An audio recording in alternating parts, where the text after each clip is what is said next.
We're going to be talking about how people can becoming real full-time professional past life hypnotherapists. And a lot of people think, well, I've already got my training, or I've just read the book or done your video course. Isn't that enough? I think I could probably wing it from here. That's the first quarter. That's the beginning. And to me, past life regression training is about seeing your teacher demonstrate how they do it. And then you, the student, practicing it under the teacher's guidance. And then you, the student, going and putting it into practice, graduating and doing it with other people. And the other 75% is where the rubber really hits the road. It's the difference between being good and being great is the difference between having a successful practice and not. So here's a little story about my therapist journey to illustrate the difference between sort of being like quite good and understanding past life regression and being great at it. I met a person who was a fellow healer, and she told me about a wellness retreat in Thailand called Kamalaya, which is very well known, respected. So I ended up getting an interview there, and I had to give a hypnotherapy session to a person who had hypnotherapy training. I got the job. They were like, we'll keep you on for a month. If you do well, we'll keep you on again. I stayed there for 3 years, and I ended up staying in Thailand for 10 years. I ended up going and working at another top resort of the world, Shiva Som, also in Thailand. So in the course of that, I worked with and had as my clients royalty from around the world,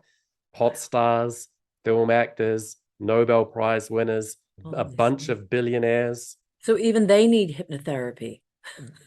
Possibly more than most.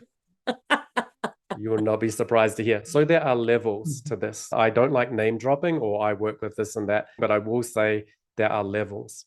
If I hadn't had good word of mouth and instead of having 1,000 sessions under my belt, I'd had 500, I might not have got that job. Right. And then my life is completely different.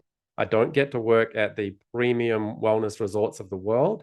I don't get to have these incredible experiences with all these amazing, wonderful people.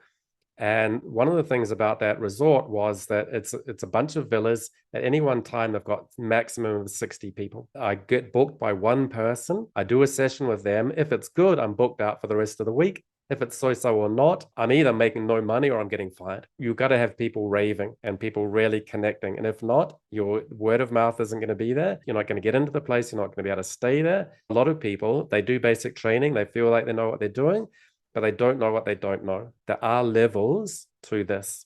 And you can be doing good, but then you might have a couple of tricky clients. Word of mouth is everything. You need referrals. If you get 9 people speaking well and 1 people speaking bad, that one person will just torpedo all those 9.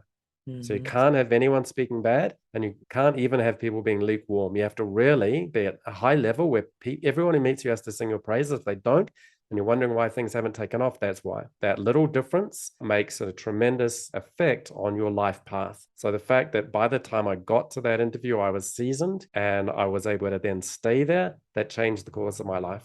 And it really made the difference between me being able to live in paradise, in a beautiful resort in Thailand and have a lot of amazing sessions with people from 60 countries around the world. And that really helped me living it and breathing it, and did thousands and thousands of sessions in my first 6 years. That is just amazing that you're working at a resort doing hypnotherapy. I'm in the States. I'm in New Jersey. I do not know of a resort that has a hypnotherapist on staff. So the difference is there's different parts of the world that respond to hypnotherapy different than we do in the States. It's much more popular. It's much more of a common thing. Not one person I know that was hired by somebody to be a hypnotist. They were not looking for a hypnotherapist. They have practitioners. And so this is what I mean about they weren't looking for hypnotherapy or past life regression. They wanted to work with me because I was good at what I did. And people want to be around people who are good at what they do, regardless of what it is. Right. And so they were like, I would have never gone for a session in London or New York. No one handed me on a plate. I had to make that market exist. Right. You created that. But you're absolutely right, which is that no one's really advertising for a hypnotherapist. You don't get your degree and then look out the wanted ads.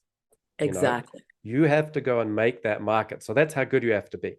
You can't just go in and accept the job as a hypnotherapist and be pretty good. You have to be so good that people who don't know what it is or didn't think they need it realize that they now do because you blew them away. That's how good you have to be. And so if you're thinking, oh, do I spend a little bit of extra money on Mark's mentoring in order to get really good? Well, that's the difference between really making it and not. So yeah, buy my course. Right. For me, a key thing is finding a way in which you can get to practice on the job. And that is the thing that I find that once people graduate, mentoring them through that. And so that's where a lot of people drop away. We give them the wings to fly out of our training, But a lot of people just have a very quick glide down to the bottom. They'll might justify, rationalize away, no one's hiring a hypnotherapist, or no one knows what a hypnotherapist is. And if I had listened to that at the interview, then I could have just been, oh, you don't really know what it is. Okay, well, nice to meet you. I tried. No, you have to go in there, make a space for yourself, and you're not going to get a lot of help with that. And the only way you can do that is by being really good. And the only way to get really good is by having a lot of practice. And if you can't get the practice and the referrals, you're not going to get it, and it's over. You got to have those referrals and you got to have the volume. One of those ways is with mentoring, and whatever little opportunity that you have, you really have to make the most of it and multiply it. That's the key thing. That's my own journey. And I noticed just those little points where, oh yeah, I had an interview for this thing, didn't get it. Your life's completely different. And then, I did it for a few more years and it sort of tapered out. Now I did something else.